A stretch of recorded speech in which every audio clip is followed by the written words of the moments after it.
Здравствуйте, я представитель банка. У вас пытаются снять деньги с карты. Это одна из клишированных фраз, которые используют мошенники в своей деятельности. И хотя многие уже знают об этом, но все же есть те, кто принимает все за чистую монету. Пугается, называет СМС-код и все, прощай средства. Они ушли преступникам. Как избежать общения с нежелательными лицами и что делать в подобных ситуациях, обсудили в общественной приемной главы Коми. О психологии мошенничества узнала и Ксения Нагавонская. Никто из банков, МВД, МФЦ, госуслуг тем более не будет вам звонить и что-то требовать от вас. Лекции на тему мошенничества проводят регулярно. Все знают, как себя вести в случаях угрозы совершения подобных преступлений. Но, к сожалению, когда дело доходит до реального примера, многие почему-то забывают все правила и советы. За 2022 год на территории города Сыктывкара было совершено более 1600 преступлений в сфере IT-технологий, где люди лишились своих денежных средств, а именно на сумму 194 миллионов рублей. Сейчас за 2 месяца статистика показывает следующие результаты. Зарегистрировано 336 преступлений, ущерб составил 57 миллионов рублей.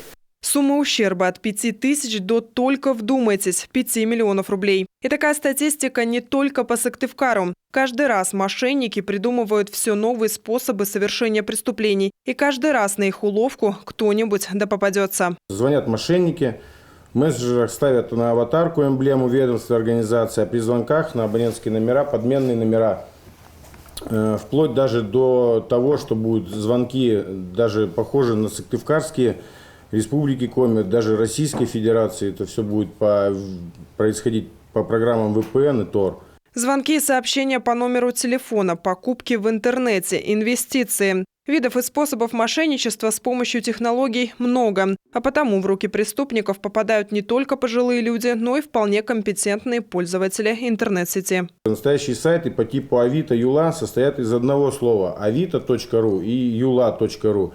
Между словом Авито и Юла не может быть и .ру не может быть больше никаких символов, слов, цифр и так далее, знаков различных.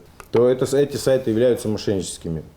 Техподдержка на таких сайтах также открывает диалог с мошенниками. И в момент общения самое главное для преступника – убедить человека и завоевать доверие. Для этого они называют персональные данные, предоставляют поддельные удостоверения и документы. Специалисты утверждают, манипуляция сработает, если в этот момент эмоциональное состояние человека находится на низком уровне. Если вы находитесь в состоянии стресса, в эмоциональном истощении, понятно, что вы такая благодатная почва для того, чтобы овладеть и вашим вниманием, и вашим временем, и в том числе вашими финансами.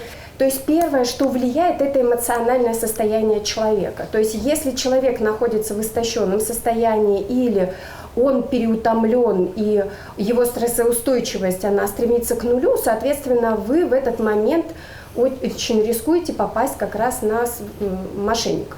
Прямая линия, которую в очередной раз провели в общественной приемной главы, помогает людям узнать обо всех способах мошенничества, предупредить своих близких и обезопасить себя от возможных преступлений. Но важно, чтобы как можно больше людей знали об этом.